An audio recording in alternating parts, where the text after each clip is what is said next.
자, 빛과 파동에 대해서 기본 스텝을 잘게 잘라가다가 갑자기 이 챕터가 굉장히 양이 많아졌습니다.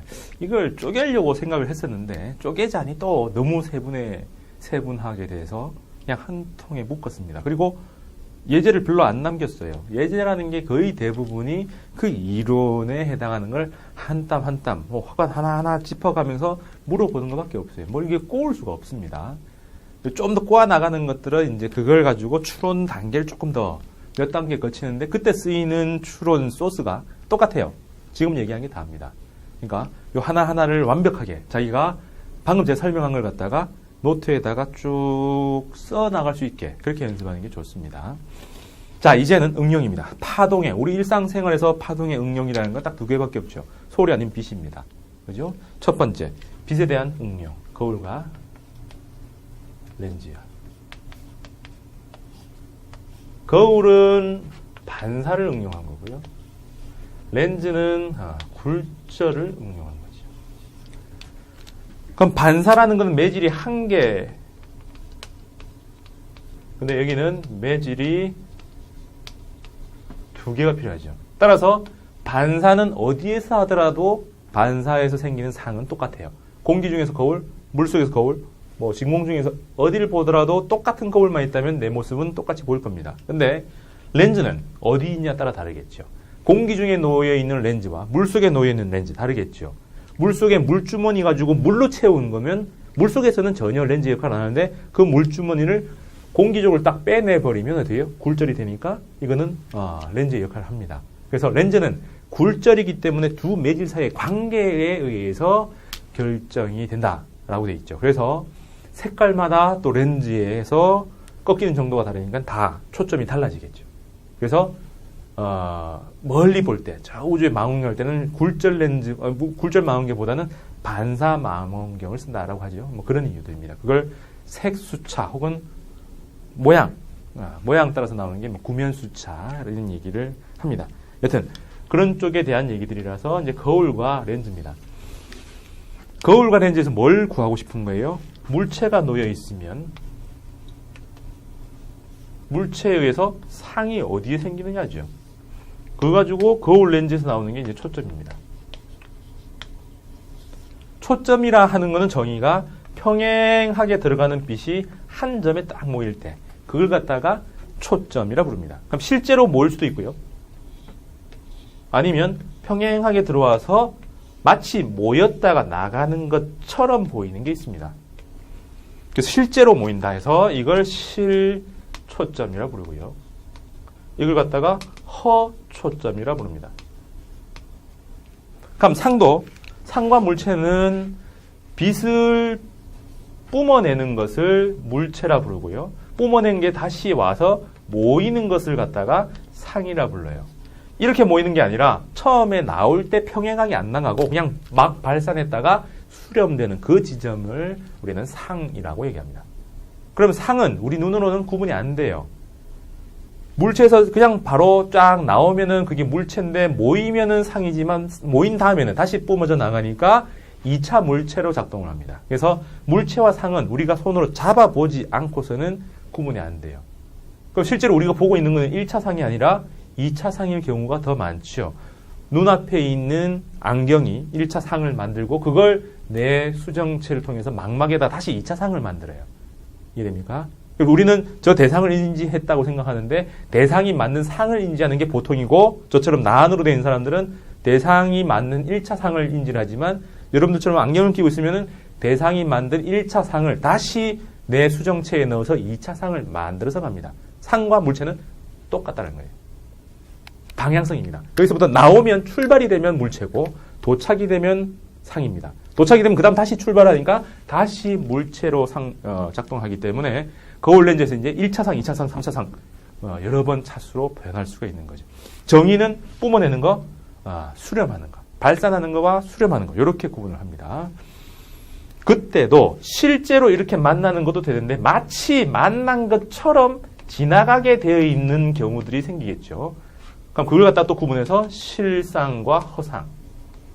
자, 우리 일상언어하고 또 달라지죠. 우리는 실상은 명확히 파악을 해야 될 거고 허상은 속지 말아야 될 거라는 가짜상인데 여기 전부 다 실제하는 거예요. 우리 눈은 구분 못합니다. 실상도 허상도 내 눈에 똑같이 보여요. 근데 빛이 그쪽에 있을 수가 없는 것. 즉 거울 속에 뭔가 있다면 그건 빛이 도달할 수 없는데 상이 생겼어요? 그럼 전부 다 뭘까요? 허상에 나옵니다. 그래서 우리가 아침마다 평면 거울 안쪽에 있는 내 모습을 보면서 치장을 할 건데 그 상은 전부 다 뭔 상이에요? 허상입니다. 근데 우리는 실제로 보잖아요. 그래서 우리 일상적으로 쓰는 허상에 속지 마라 할 때 그 허상과 물리에서 쓰이는 이 허상은 달라요. 여기서 실허는 상의 실허가 아니라 빛이 지나가면서 실제로 만났냐, 실제로 만나지 않고 가짜로 만났느냐라고 하는 것만 다릅니다. 그럼 이 실상, 허상을 또 실물체, 허물체까지 넘어갑니다. 근데 이 실물체, 허물체는 실제하는 물체 가지고 하는 게 아니라 1차상, 2차상, 3차상 갈 때, 2차, 3차 갈 때 허상이 나온 걸 그 다음에 실상 이렇게 넘어갈 때 이걸 허물체로 써야겠네. 이런 게 나옵니다. 그래서 1차 상만 대상으로 할 때는 허물체라는 건 없어요.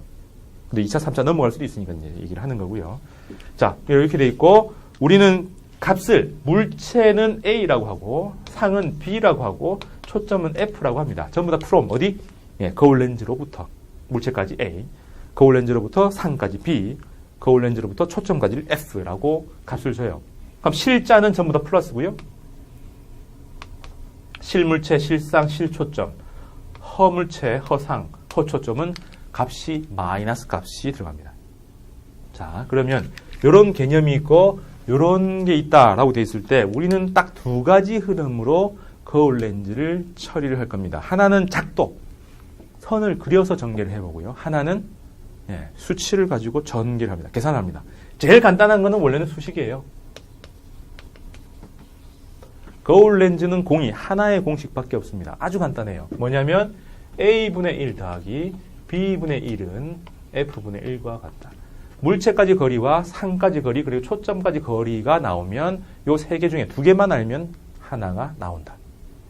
근데 이때 이 F 값이 거울일 때는 그냥 대략 구명 거울일 때는 곡률 반지름의 반, 초점 거리가 곡률 반지름의 반이 된다라고 해서 바로 처리하고요. 렌즈일 때는 이제 렌즈의 재질이 들어가죠. 그럼 렌즈일 때는 렌즈와 바깥쪽하고의 굴절률 차. 그 다음에 거울은 어차피 한 면밖에 없는데, 그죠? 오목 거울, 볼록목을 해봐야 한 면밖에 없으니까 그거의 곡률 반지름만 가지고 처리하는데, 렌즈는 두 개가 있죠. 그죠? 그럼 여기서는 두 개가, 곡률 반지름이 두 개가 들어갑니다. 이렇게. 그래서, 얘들은 거울의 모양만 보면 되는데 얘는 양쪽 모양을 다 봐야 되고 매질 혹은 재질, 그죠? 렌즈를 만드는 그 재질을 이제 한 번 더 봐야 된다는 거예요. 자, 요 공식을 쓰면 되고 여기서 하나 더 써야 될 공식은 M, 배율입니다. 배율. 상이 1일 때 물체가 1일 때 상이 2배, 반배 되는 그걸 얘기합니다. 그러면 물체에 대해서 상이 몇 배 됐느냐 이거죠. 그래서 요 수식만 잘 처리하면은 모든 거울 렌즈는 다 상을 쉽게 구합니다. 그럼 요거 가지고 상의 종류가 세 종류가 있는데 방금 얘기한 대로 실상, 허상, 그 다음에 정립, 바로 썼다, 도립, 그 다음에 확대, 축소, 그 다음에 등배. 근데 이 개념은 너무 쉬워요. 실상이냐 허상이냐는 건 상이니까 B값이 양수고 B값이 음수면 됩니다. 그죠? 그 다음에 확대, 축소, 등배라는 건 배율이죠. 그럼 M값이 플러스도 되고 마이너스도 되는데 이게 절대값으로 해가지고 이게 1보다 크면 되고요. 1하고 같으면 되고요. 1보다 작으면 되겠죠. 나중에 나오겠지만은 이 정립하고 도립은 물체와 상이 같은 종류면 실물체, 실상이면 도립입니다. 똑같으면 정반대로 써요. 그래서 A와 B의 부호가 다른 거니까 M 값이 부호가 다르면 어때요? 마이너스죠. 오히려 m 값이 거꾸로다. 마이너스가 되면 정립.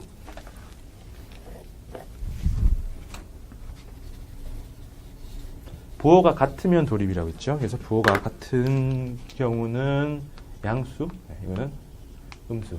이걸 한 이유는 원래는 A, B의 부호입니다. 부호가 같으면 돌입, 다르면 정립이라고 얘기합니다. 그럼 요거는 지금 해가지고는 잘 안 외워질 겁니다. 공식은 뭐 그럴 때 할 수 있는데 이게 뭐냐 잘 안 들어오는데 좀 더 작도를 해보면 명확해요. 그럼 여기다 집어넣으면 되고 거울과 렌즈가 있고요. 그러니까 우리가 또 쓰는 거는 볼록 거울 렌즈와 그 다음에 오목 거울 렌즈가 있습니다. 오목 거울은 실제로 와서 빛이 가운데서 실제로 만나면서 초점이 형성이 되죠. 빛이 만납니다. 그래서 오목 거울일 때 빛이 만나기니까 F 값이 플러스예요. 실초점이죠. 그러면 오목 말고 볼록 거울이면 이게 튕겨 나가면서 여기서 만난 것처럼 되어 있으니까 거울 안쪽이니까는 허초점에 해당하죠. 그 다음에 볼록 렌즈는 안쪽에서 그 다음에 딱 만나죠. 그 다음에 실제로 만나면 초점이 되니까 볼록 렌즈일 때 플러스죠. 보세요. 오목 볼록으로 넘어가면은 플러스 마이너스 반대되고요. 똑같은 볼록인데 거울 렌즈에 넘어가면 또 플러스 마이너스가 됩니다. 그럼 또 여기서도 넘어가면 되니까 이렇게 나와요. 따라서 상의 종류는 허초점인 경우하고 실초점인 경우 두 개밖에 없어요. 그럼 렌즈가 조금 더 작동하거나 뭐 상상하기가 좀 더 힘들기 때문에 거울만 가지고 생성을 하고 렌즈는 거울하고 똑같다. 즉 오목 렌즈를 봐라 라고 하면은 오목 렌즈의 상은 볼록 거울하고 똑같으니까 볼록 거울 가지고 작도를 해놓고 이건 뭐 똑같다라고 하면 돼요. 그죠? 자, 그래서 요 F 값에 플러스 마이너스를 여기다 집어넣습니다. 그러면은 실물체냐 허물체냐, 실상이냐 허상이냐, 실초점이냐 허초점이냐를 거울 렌즈의 종류를 보고 집어넣고 주어진 값을 가지고 집어넣으면 그냥 계산 깔끔하게 끝납니다. 모든 종류의 문제가 다 풀려요. 근데 이거 말고 보통은 이렇게 풀이하는데 저는 다르게 작도로 하는 걸 좀 더 추천을 합니다. 수식은 직관이 발달되어 있지 않더라도 풀 수 있는데 그걸 외우기 좋고 그다음 외우기 쉽게 만들고 응용하기 좋게 만드는 거는 이미지입니다. 자, 그래서 작도 좀 전에 본 대로 작도를 하는 4가지 원칙이 있어요. 자, 오목 렌즈가 있고 이게 광축이라고 합니다. 그럼 이 둥근 게 지나가는 그 센터를 곡률 반지름의 중심이라고 그러고요. 아까 거울에서는 그거의 딱 반 정도가 대략 초점이라 불렀습니다. 그럼 작도는 물체의 크기는 똑같고 위치를 이동하는 거는 이렇게 물체를 이렇게 둘 수가 있어요. 그죠? 네.